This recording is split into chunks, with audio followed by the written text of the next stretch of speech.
All right, we are back live at Karonda Sports Bar and Grill, 2036 Rankin Mill Road, and you are listening to the Greensboro Sports Radio Football and Focus Playoff Bracket Special. And we've had a little bit, we've had a lot to talk about tonight. We're halfway through the broadcast. Had Coach Lippert on early. Then we went to Coach Samick over at Winston-Salem Parkland. We had Coach Earl Bates. Was a fantastic interview. Wyatt, what are some of the things? What are some of the things that you took from all the stuff we heard so far? I really have taken that. These guys are really focusing on 1 week at a time. Obviously, you get to the playoffs. Coaches are really focusing on 1 week at a time. They're not looking towards anything else.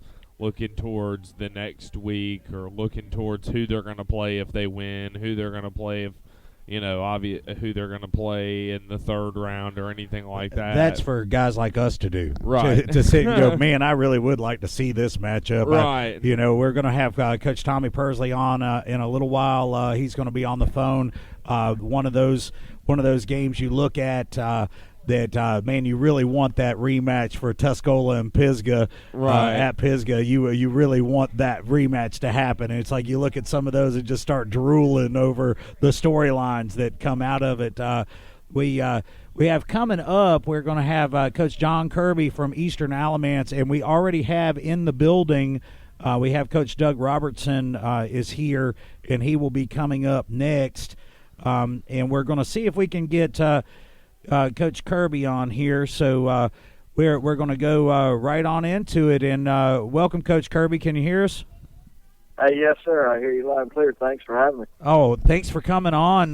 Well, Eastern Alamance, you guys look like you got a pretty good draw. What do you feel about your draw in the playoffs here?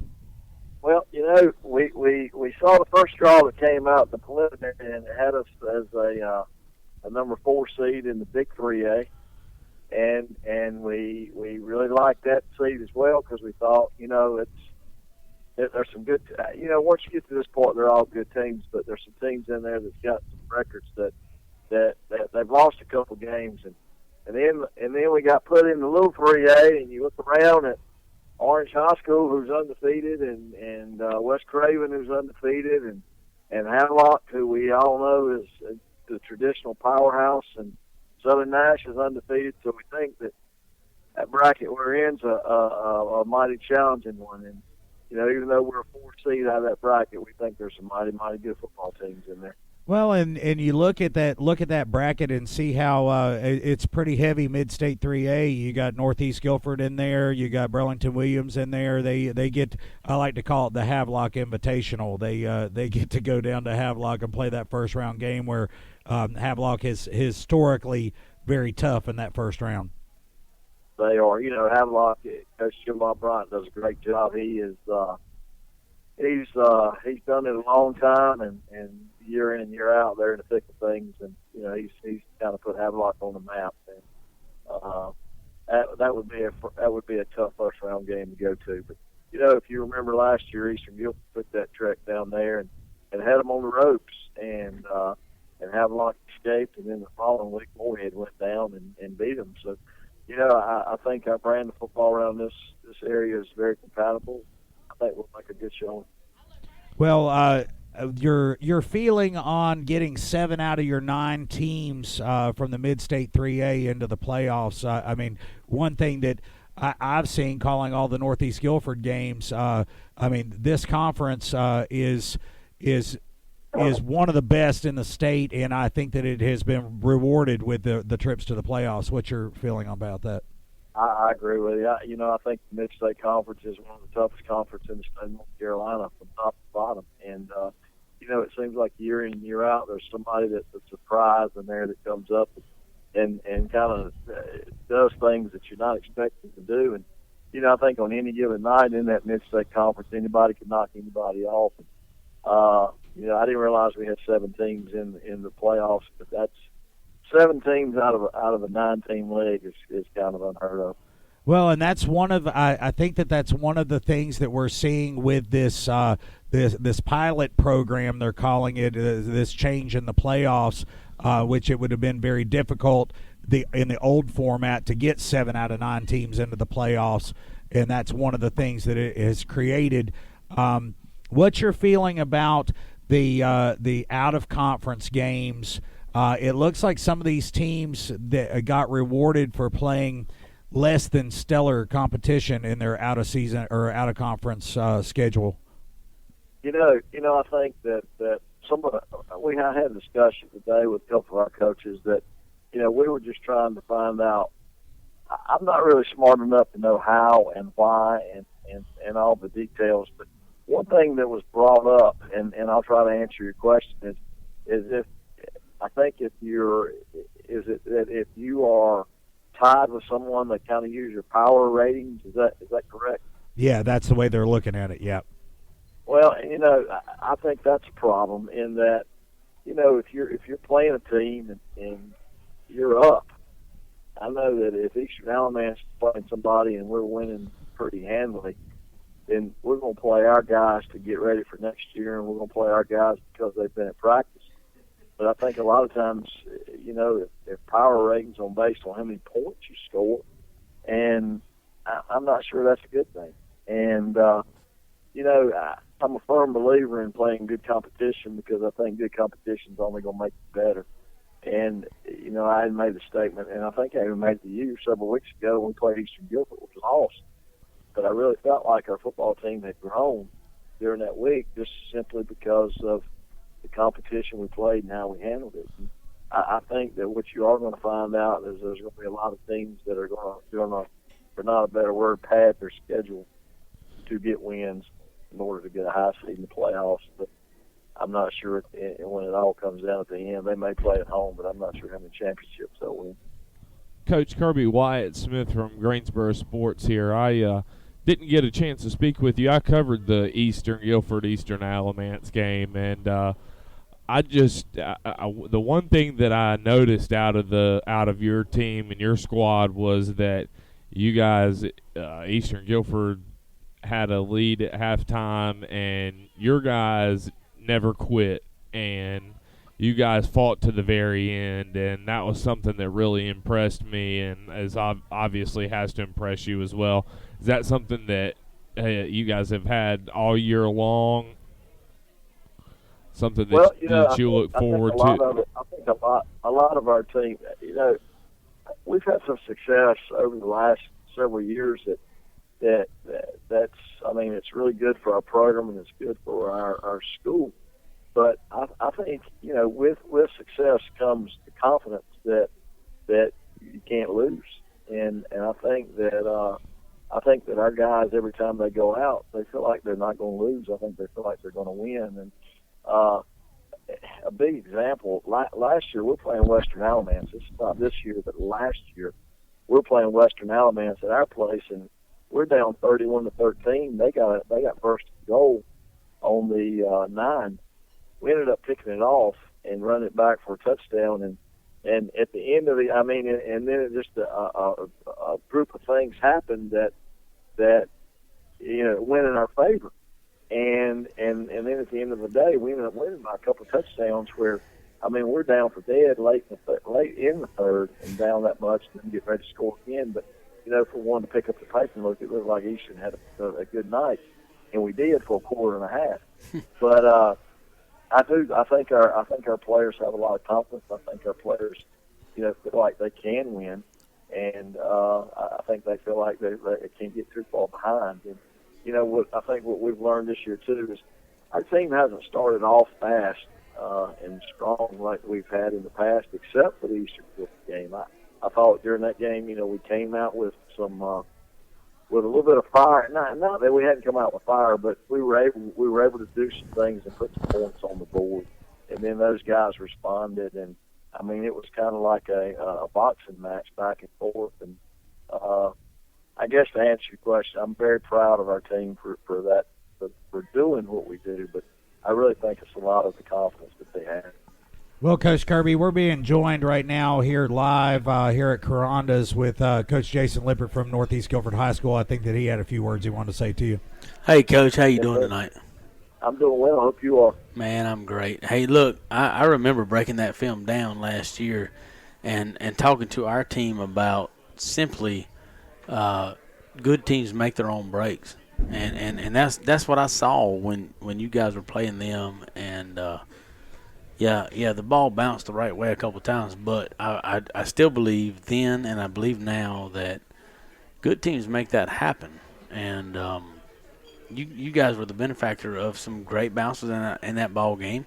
But then even beyond that, where we are today, Eastern Guilford game was tight. Western Alamance game was tight. We played you guys a couple weeks ago, and you guys have done a tremendous job of keeping your guys, and winning breeds winning.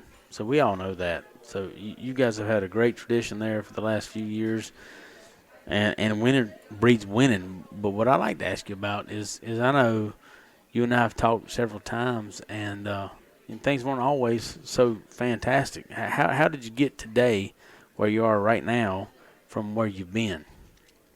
Well, I'm a firm believer in our Lord Jesus Christ. I really believe that, and I think that in 2004 we probably wouldn't be having this conversation right now. We went 0-11, and group of guys in Nevin and surrounding, they were like, we need to get rid of Kirby. He don't know what he's doing. The game's past him, and so forth and so on. And it was one of those things where I don't know if it was our people at school felt sorry for me and said, we're going to go out and just try to help this old fat guy, or if it was sincerely just, it was, I don't know. The year we went 0-11, though, we started 10 sophomores and a freshman. And the good thing about that is those 10 sophomores and a freshman became juniors and sophomores. And ever since then, our football team, we've had a big number of kids come out. But our football team, we stop every Wednesday. We got this from Jim Grove at Wake Forest, and we do a devotion. And our players pray a lot, and we give thanks a lot. And I really believe that was the void that we were missing. And I know that when you talk to some people heard this right now that say you can't push religion, on these kids. And we don't push religion on those kids. We tell those parents up front that this is what we're going to do, and if there's a problem, they can let us know. But I think it's really been good for our players. I think it's been good for our team, and I really think that was the void. And, I think the part of that, though, there's lessons learned. We're going through the things where people want to kneel for the national anthem. And, I think that there's lessons to be learned through that, and there's a lot of ministers that won't touch that. They don't want to have anything to do with it because everybody has their right to free speech and to express their feelings. But, I'm not sure kneeling during the national anthem's got anything to do with those guys that celebrated Veterans Day yesterday who fought for our country.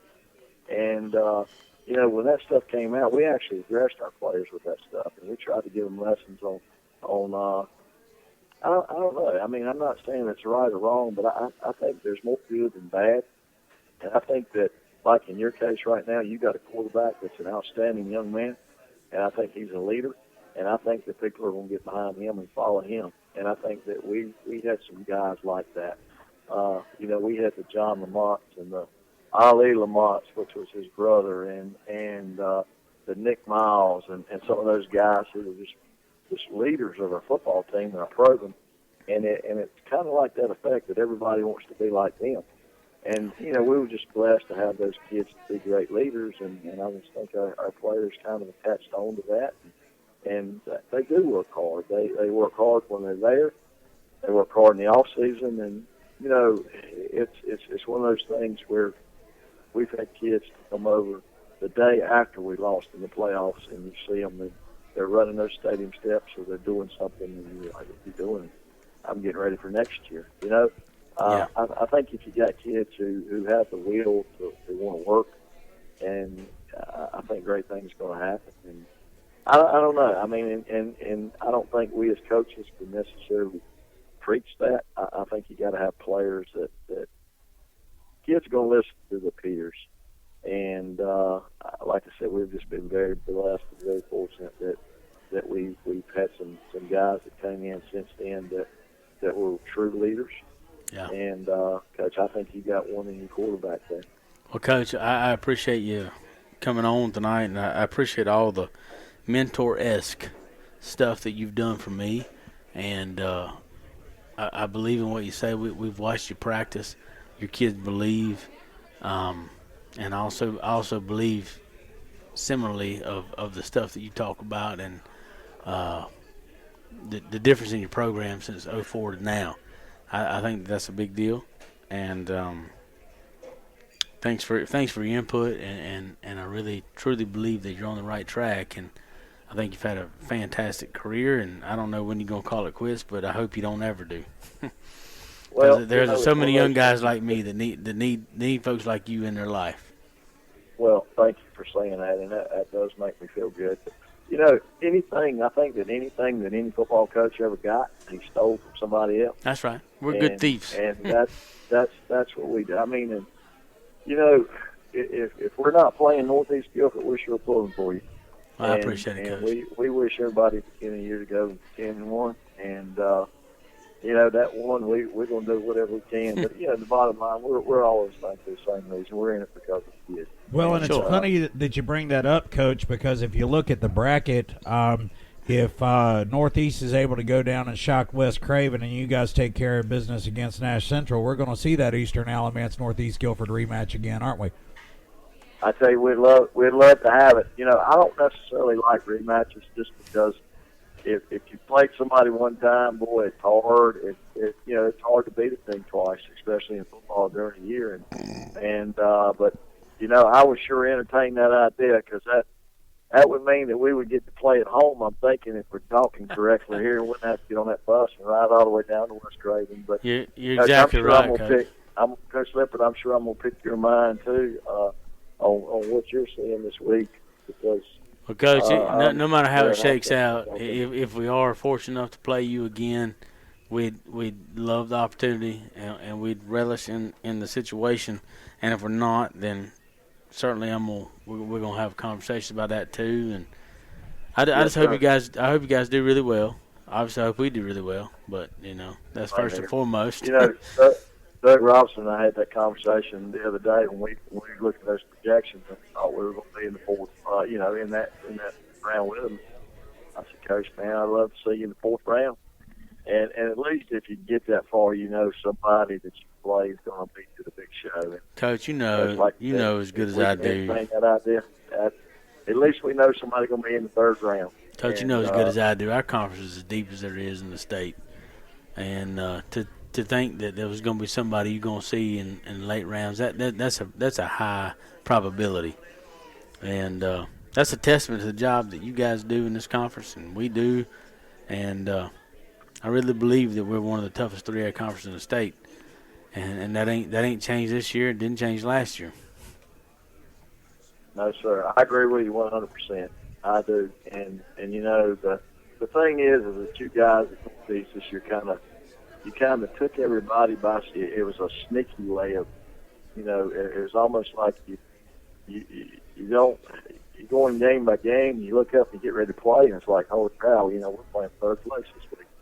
And third place in our league is not a bad thing. Cause no. Coach, in 2009, the Eastern Eagles finished in third place behind Northern Guilford and Western Alamance, and we played West Rowan for a state championship that year. We didn't win, but we very well had our chances. In 2010, we finished in third again, and again we went to Carter Finley and played West Rowan for a state championship. So, you know, Coach, you'd have a hard time. You'd have a real hard time convincing me that the state championship in 3A doesn't run through our conference. You'd have a real hard time convincing me of that. And I don't care how you slice the pie, but the fact of the matter is that it runs through our conference. It has proven to be so the last several years, and I'm hoping it'll do the same again this year. Well, good luck to you, Coach, and thanks for calling. Hey. I know these guys appreciate you calling in, and I always appreciate getting a chance to talk to you. Hey, that's great, man. You know, in fact, I had said something. You know, my wife and I went out of town this week's first time we've done this during football season in forever. You and me both. You had to get on a car and ride and trade film. Yeah. And you know, that was kind of a tradition that my wife Lisa and I had always done. And then the last time we did it was a couple of years ago. We played South Brunswick, and they were like the only team in North Carolina, I think, that didn't have huddle. And so things have changed, and it's I don't know, the huddle's good, but it sure has taken a whole lot of the camaraderie of meeting and talking with coaches. And you're exactly right. You mentioned that a couple weeks ago, and I think you're spot on. That's such a good time for coaches on Saturday morning when they meet to talk and trade film. And the old days of VHS was great, and then we went to DVD, and now we don't have any of that. Right. Now we don't have any of that, and we really lose the fact that we get to talk on Saturday morning. I'm gonna go further. When I first started at Eastern, we had the reel to reel, and then we went to DVD, or we went to VHS, then we went to DVD, and then we went to huddle. So, Coach, when that was happening, I was hoping for Red Ryder BB guns. It's crazy, but you know, Tex, I actually remember going to trade film one time with a guy from Cummins, and we met and talked for 30 minutes, and I got back to Eastern, and I had my film, and he still had his. We got there and forgot to trade. So, you know, that, like I said, that's the bad part. You miss that camaraderie, and you miss the thing. But, you know, high school athletics is a lot of fun. High school football is very, very exciting. And, you know, the next 5 weeks are going to generate a whole lot of excitement in the state of North Carolina. Well, once again, we're being joined with Coach John Kirby from Eastern Alamance High School. And, Coach, once again, when we started having this conversation a few weeks ago about doing this show, you were one of those folks that was kind of instrumental in bringing about doing all this, just because I wanted to be able to give the fans and the folks in the administration and the folks at the school a chance to pull back the curtain and really see everything that you guys go through. And I mean, I can't say enough that what a pleasure it is to be able to talk to you, and the way you handle yourself with class and the way you handle on the football field is fantastic to see, and the sportsmanship that you require your players to have is definitely a testament to how good of a man you are. Well, I appreciate that. I appreciate the kind words, but you know, I really believe that's what we're supposed to do, and I know everybody doesn't do that, but I think that's the purpose of high school sports, and I do appreciate the compliment. Well, it's well earned, Coach, and well, we are going to be joined up next with Coach Doug Robertson from Eastern Guilford High School. And once again, this has been Coach John Kirby from Eastern Alamance. Coach, thank you for joining us, taking a brief time on your mini vacation to sit here and talk a little football. Hey, thanks a lot. Be sure to tell Coach Robinson he's going to have a tough act of balling now.